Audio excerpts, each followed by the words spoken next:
जब कांग्रेस पार्टी 20 नवंबर 1937 को associate general limited यानी एजीएल का गठन किया स्वतंत्रता के पूर्व, और एजीएल के अंतर्गत एक अंग्रेजी में नेशनल हेरल्ड, हिंदी में नवजीवन, उर्दू में कौमी आवाज समाचार पत्र उन्होंने प्रकाशन का शुरू,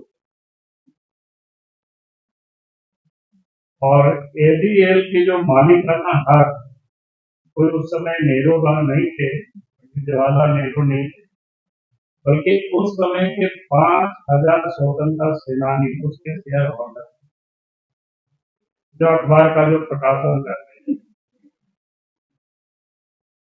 और उस समय में एजीएल को कई शहरों में सस्ते दाम पर एक जमीन उपलब्ध कराई,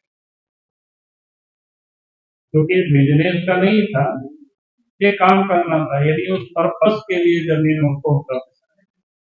1956 में एजीएल को गैर व्यवसायिक कंपनी के तौर पर स्थापित किया, जो कंपनी बनी है 1956 में, और कंपनी एक्ट की धारा 25 से मुक्त कर दिया गया। कंपनी धीरे धीरे घाटे में। साल 2008 में एजीएल पर 90 करोड़ से ज्यादा का कर्ज बढ़ गया।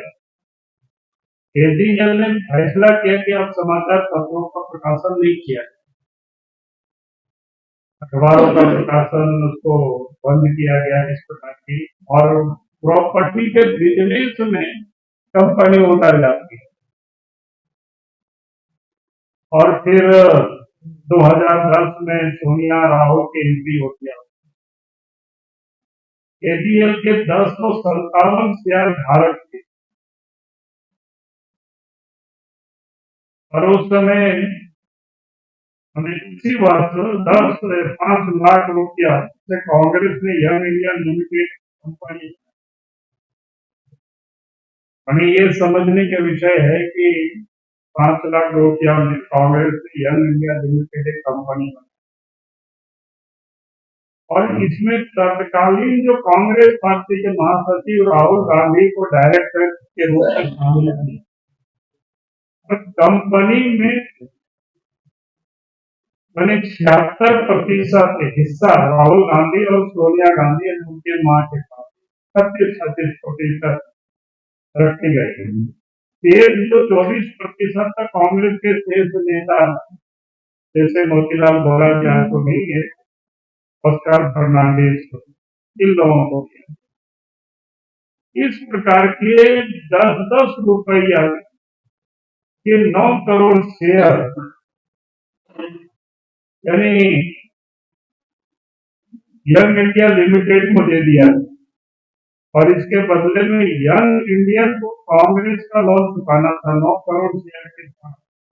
यंग इंडिया को इस कंपनी के 99% शेयर हासिल हो गए, मैंने यंग इंडिया को हासिल हो गए, जिस कंपनी में 76% इसकी थी श्रीमती सोनिया गांधी और राहुल गांधी उसके, यानी एक प्रकार से मालिकाना हक उन लोगों का। कांग्रेस पार्टी का ये चरित्र है, यानी कोई भी पॉलिटिकल पार्टी अब किसी को कर्ज देंगे और फिर कर्ज दे करके उसको माफ करेंगे, ये तो अपने आप में बड़ा अजूबा कहानी है।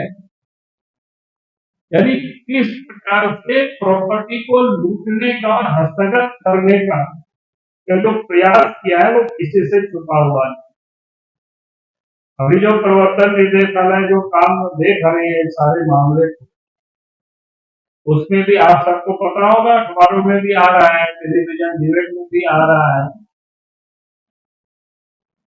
यानी 2012-13 से ही सुब्रमण्यम स्वामी ने उसको कैद किया था, उस समय से वो जांच सारे प्रारंभ हुआ है।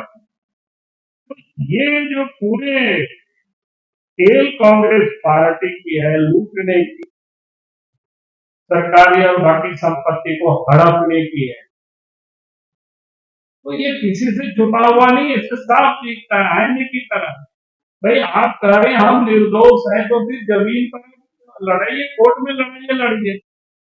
अब पॉलिटिकल प्रेशर दबाव बनाने के लिए कांग्रेस पार्टी चाहती है कि पूरे देश में हम आंदोलन करें, हंगामा करें।